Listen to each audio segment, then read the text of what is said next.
بسم اللہ الرحمن الرحیم نحمده ونصلی علی رسولہ الکریم اما بعد۔ میرے محترم عزیز بھائی اور دوستو، حضرت سلمان فارسی رضی اللہ عنہ کے اسلام کا واقعہ چل رہا تھا۔ صحیح بخاری میں خود حضرت سلمان فارسی رضی اللہ عنہ سے مروی ہے کہ میں اسی طرح 10 مرتبہ سے زیادہ فروخت ہوا، چونکہ مکہ والوں نے، مدینہ والوں نے، کچھ عرب لوگوں نے ان کو خرید کر وہاں سے ان کو وعدہ دیا، ان کے پاس بکریاں اور گائیں تھی کہ آپ کو اپنے ساتھ لے جائیں گے، اور انہوں نے کہا مجھے صحیح سلامت پہنچاؤ، یہ ساری چیزیں میں تم کو دے دوں گا۔ لیکن ان لوگوں نے ان کے ساتھ غداری کی اور ان کو غلام بنا کر ایک یہودی کے ہاتھ پر بیچ دیا۔ تو اس طرح حضرت سلمان فارسی رضی اللہ عنہ فرماتے ہیں کہ میں 10 مرتبہ سے زیادہ فروخت ہوا ہوں۔ لوگوں نے سلمان رضی اللہ عنہ کو بار بار بے رغبتی کے ساتھ دراہم معدودہ، کچھ درہموں میں خریدا، لیکن ان کی اصلی قیمت کو کسی نے نہ پہچانا۔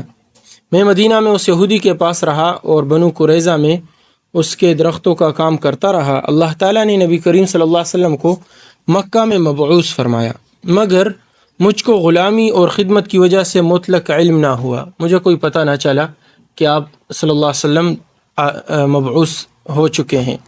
جب آپ ہجرت فرما کر مدینہ تشریف لائے اور قباء میں بنی عامر بن عوف کے یہاں اپنے قیام فرمایا، میں اس وقت ایک کھجور کے درخت پر چڑھا ہوا کام کر رہا تھا، اور میرا آقا درخت کے نیچے بیٹھا تھا کہ ایک یہودی آیا جو میرے آقا کا چچا زاد بھائی تھا، اور یہ کہنے لگا خدا بنی قیلہ یعنی انصار کو ہلاک کرے کہ قباء میں ایک شخص کے ارد گرد جمع ہیں جو مکہ سے آیا ہے، اور یہ کہتے ہیں کہ یہ شخص نبی اور پیغمبر ہے۔ سلمان رضی اللہ عنہ فرماتے ہیں وَوَاللَّهِ إِنْ هُوَ إِلَّا أَخَذَتْنِي الْعُرَوَاءُ حَتَّى ظَنَنْتُ أَنِّي سَأَسْقُطُ عَلَى صَاحِبِي۔ خدا کی قسم یہ سننا تھا کہ مجھ کو لرزہ اور کپکپی نے پکڑا، اور مجھ کو غالب گمان ہو گیا کہ میں اپنے آقا پر اب گرا۔ وہاں کپکپی تاری ہوئی مجھ پر کھجور کے درخت کے اوپر، مجھے لگا کہ میں اپنے آقا کے اوپر گر جاؤں گا، کیونکہ وہ نیچے بیٹھا ہوا تھا۔ عروا کہتے ہیں 2 قسم کے بخار ہوتے، ایک گرم بخار اور ایک سرد بخار۔ وہ جو سرد بخار ہوتا ہے نا، اس کے اوپر 6 رضائیاں بھی ڈالو وہ نیچے کپ کپ آئے گا، تو یہ وہ والی کپ کپی مراد ہے۔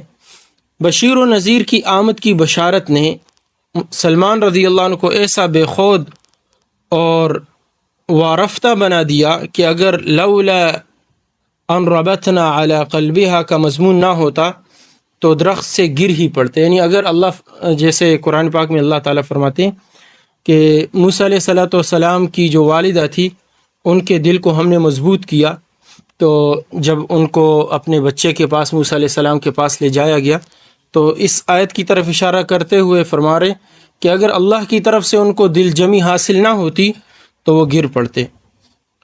وہ دونوں یہود ان کی اس حالت اور کیفیت کو دیکھ کر متعجب تھے، اور سلمان رضی اللہ عنہ کی زبان حال یہ شعر پڑھ رہی تھی، یعنی حضرت سلمان رضی اللہ عنہ کی جو حالت تھی اس حالت سے یہ شعر ظاہر ہو رہا تھا۔ شعر کیا ہے؟ خلیلی لا واللہ ما انا منکما اذا علم من آل لیلا بدالیہ۔ یہ ایک شاعر نے اس شعر کو کہا ہے، چونکہ لیلا اور سعدہ یہ جو کچھ عورتیں تھیں مشہور تھی، ان کا نام لے کر اپنی محبوبہ کی طرف اشارہ ہوتا تھا، تو ایک شاعر اپنے محبوبہ کے علاقے میں پہنچ کر اس کے پہاڑوں میں سے ایک پہاڑ جب اس کو نظر آیا تو اس نے شعر کہا کہ اے میرے 2 دوستو، خدا کی قسم میں اب تم سے نہیں رہا۔ جب مجھ کو دیار لیلا کا پہاڑ نظر آ گیا، جب مجھے اپنی معشوقہ کے علاقے کا پہاڑ نظر آ گیا، اب میں تم سے نہیں رہا۔ بہرحال دل کو تھام کر درخت سے اترا اور اس آنے والے یہودی سے پوچھنے لگا بتاؤ تو صحیح تم کیا بیان کرتے ہو، وہ خبریں ذرا مجھ کو بھی سناؤ۔ یہ دیکھ کر میرے آقا کو غصہ آ گیا اور زور سے تمانچہ میرے رسید کیا اور کہا تجھ کو اس سے کیا مطلب، تو اپنا کام کر۔ جب شام ہوئی اور کام سے فراغت ہوئی تو جو کچھ میرے پاس جمع تھا وہ ساتھ لیا اور آپ صلی اللہ علیہ وسلم کی خدمت میں حاضر ہوا۔ آپ اس وقت قباء میں تشریف فرما تھے۔ میں نے عرض کیا کہ مجھ کو معلوم ہوا ہے کہ آپ کے اور آپ کے رفقا کے پاس کچھ نہیں ہے، اور آپ سب حضرات صاحب حاجت ہیں، یعنی ضرورت مند ہے، اس لیے میں آپ کے رفقا کے لیے صدقہ پیش کرنا چاہتا ہوں۔ آپ نے اپنی ذات مطہر کے لیے صدقہ قبول کرنے سے انکار کر دیا۔ آپ نے فرمایا میں صدقہ نہیں لیتا، اور یہ فرمایا کہ میں صدقہ نہیں کھاتا، اور صحابہ کو اجازت دی کہ تم لے لو۔ سلمان رضی اللہ عنہ کہتے کہ میں نے اپنے دل میں کہا خدا کی قسم یہ ان 3 علامتوں میں سے ایک ہے، یعنی چونکہ ان کو نصرانی استاد نے بتایا تھا کہ اس نبی میں 3 علامتیں ہوں گی، ان 3 علامتوں میں سے ایک یہ بھی ہے کہ وہ صدقہ کے مال کو قبول نہیں کریں گے، ہدیہ کو قبول کریں گے۔ تو ایک بات تو ثابت ہو گئی۔ میں واپس ہو گیا اور پھر کچھ جمع کرنا شروع کر دیا۔ جب آپ مدینہ تشریف لائے تو میں پھر حاضر خدمت ہوا اور عرض کیا کہ میرا دل چاہتا ہے کہ آپ کی خدمت میں کچھ پیش کروں۔ صدقہ تو آپ قبول نہیں فرماتے، یہ ہدیہ لے کر حاضر ہوا ہوں۔ آپ نے قبول فرمایا اور خود بھی اس میں سے کھایا اور صحابہ کو بھی کھلایا۔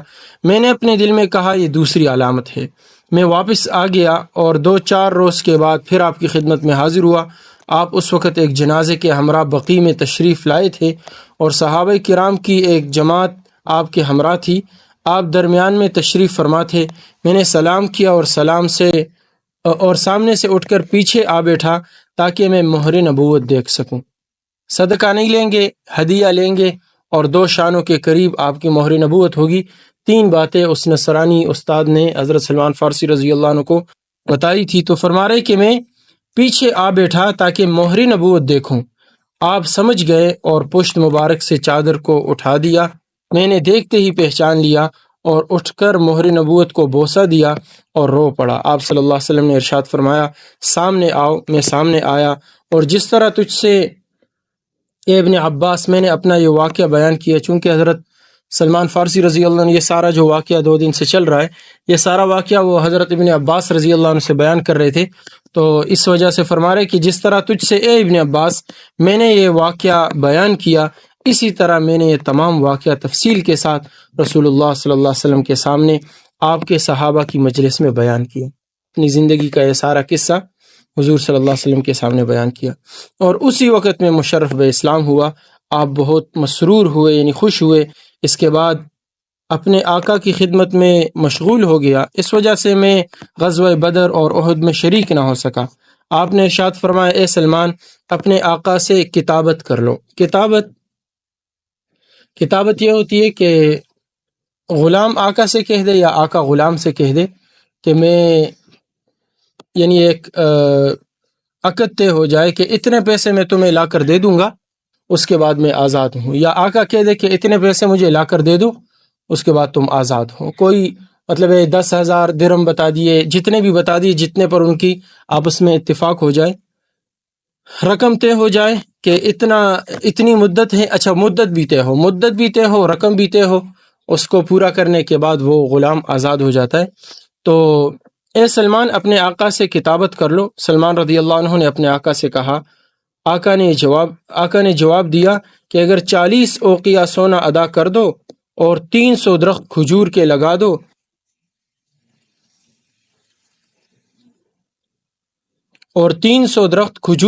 دو جب وہ بار آور ہو جائے تو تم آزاد ہو، یعنی اس پر جب پھل آ جائے تو پھر تم آزاد ہو۔ سلمان رضی اللہ عنہ نے آپ صلی اللہ علیہ وسلم کے ارشاد سے قبول کیا، اور آپ نے لوگوں کو ترغیب دی کہ سلمان کی کھجور کے پودوں سے امداد کرے۔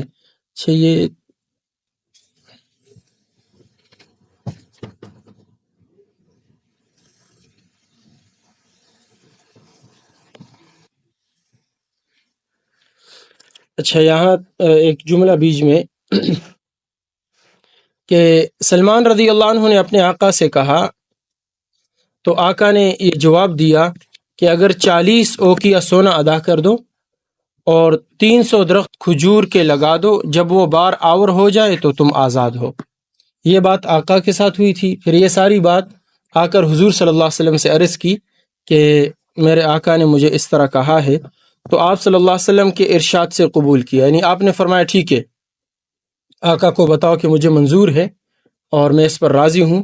تو حضور صلی اللہ علیہ وسلم کے ارشاد سے حضرت سلمان فارسی رضی اللہ عنہ نے اس عہد کو قبول کیا، اور آپ صلی اللہ علیہ وسلم نے پھر لوگوں کو ترغیب دی کہ سلمان کی کھجور کے پودوں سے امداد کریں۔ چنانچہ کسی نے 30 پودوں سے، اور کسی نے 20 پودوں سے، اور کسی نے 15 سے، اور کسی نے 10 پودوں سے امداد کی۔ جب پودے جمع ہو گئے تو مجھ سے فرمایا، اے سلمان، ان کے لیے گڑھے تیار کرو۔ جب گڑھے تیار ہو گئے تو خود دست مبارک سے ان تمام پودوں کو لگایا اور برکت کی دعا دی۔ آپ صلی اللہ علیہ وسلم نے خود وہ پودے لگائے اور برکت کی دعا دی۔ 1 سال گزرنے نہ پایا کہ سب کو پھل آ گیا، اور کوئی پودا ایسا نہ رہا کہ جو خشک ہو گیا ہو۔ عام طور سے آپ کو معلوم ہے کھجور کا پودا اتنا جلدی پھلدار نہیں ہوتا، کافی وقت وہ لیتا ہے۔ سب کے سب سرسبز و شاداب ہو گئے اور سب کو پھل آ گیا۔ درختوں کا قرض تو ادا ہو گیا، صرف دراہم باقی رہ گئے۔ ایک روز ایک شخص آپ کے پاس ایک بیضہ کی مقدار، بیضہ انڈے کو کہتے، انڈے کی مقدار سونا لے کر حضور صلی اللہ علیہ وسلم کی خدمت میں حاضر ہوا۔ آپ صلی اللہ علیہ وسلم نے فرمایا، وہ مسکین مکاتب یعنی سلمان فارسی کہاں ہے؟ اس کو بلاؤ۔ میں حاضر ہوا تو آپ نے وہ بیضہ کی مقدار سونا مجھے عطا فرمایا اور یہ ارشاد فرمایا کہ اس کو لے جاؤ، اللہ تمہارا قرضہ ادا فرمائے گا۔ میں نے عرض کی، یا رسول اللہ، یہ سونا بہت تھوڑا ہے، اس لیے میرا قرض کہاں ادا ہوگا؟ آپ نے فرمایا، جاؤ، اللہ اسی سے تمہارا قرضہ ادا کر دے گا۔ چنانچہ میں نے اس کو تولا تو پورا 40 اوقیہ تھا۔ میرا کل قرضہ ادا ہو گیا اور غلامی سے آزاد ہوا، اور آپ کے ساتھ غزوہ خندق میں شریک ہوا۔ اس کے بعد تمام غزوات میں بھی میں آپ صلی اللہ علیہ وسلم کے ہم رکاب رہا۔ تو یہ سلمان فارسی رضی اللہ عنہ کا واقعہ تھا کہ کیسے ایک شاہی خاندان کے آدمی تھے، اور باپ نے آتش کدے کے لیے ان کو مقرر کیا تھا کہ یہاں کی جو آگ ہے وہ بجھنے نہ پائے، اور ان کی ایسے حفاظت کی جاتی تھی جیسے کنواری لڑکی کی حفاظت کی جاتی ہے۔ لیکن آخر کار اللہ تعالیٰ نے ان کے لیے راستے کھولنے تھے۔ نصرانیت جو کہ اس وقت ایک حق مذہب تھا، اس وقت اسلام تو نہیں تھا، تو جو نصرانی ہوتا وہ صحیح دین پر تھا، تو انہوں نے نصرانیت کو قبول کیا۔ پھر 5 استادوں کے ساتھ ہوتے ہوتے ایک استاد فوت ہوا، دوسرے کے پاس چلے گئے، وہ فوت ہوا، تیسرے کے پاس، تیسرا فوت ہوا، چوتھا فوت ہوا، پانچویں نے پھر حضور صلی اللہ علیہ وسلم کی نشانیاں بتائی کہ کھجور والے علاقے میں چلے جانا، اور یہ 3 علامتیں ہیں، ان 3 علامتوں کو دیکھنا کہ یہ 3 علامتیں اگر پائی جائے تو واقعی وہ نبی آخر الزماں ہیں۔ اور تینوں علامتیں انہوں نے اپنی آنکھوں سے دیکھی اور پھر اسلام کو قبول کیا، اور پھر یہ ان کی زندگی تھی کہ تمام غزوات میں پھر حضور صلی اللہ علیہ وسلم کے ساتھ ہم رکاب رہیں۔ اور جب قادسیہ کی لڑائی تھی تو حضرت سعد بن معاذ رضی اللہ عنہ نے سلمان فارسی رضی اللہ عنہ کو کہا تھا کہ تم، چونکہ یہ فارسی بولنے والے لوگ ہیں، تم اپنی زبان میں ان کو دعوت دو۔ تو پھر سلمان فارسی رضی اللہ عنہ نے فارس والوں کو فارسی میں اپنی زبان میں پھر ان کو دعوت دی، لیکن پھر آخر کار لڑائی ہوئی اور اللہ نے ان مسلمانوں کو فتح عطا کی۔ تو یہ تھی حضرت سلمان فارسی رضی اللہ عنہ کی زندگی۔ اللہ تعالی ہمیں اسلام کے ساتھ عشق و محبت، حضور صلی اللہ علیہ وسلم کے نقش قدم پر چلنے کی توفیق نصیب فرمائے۔ سبحان اللہ و بحمدہ، سبحانک اللہ و بحمدک۔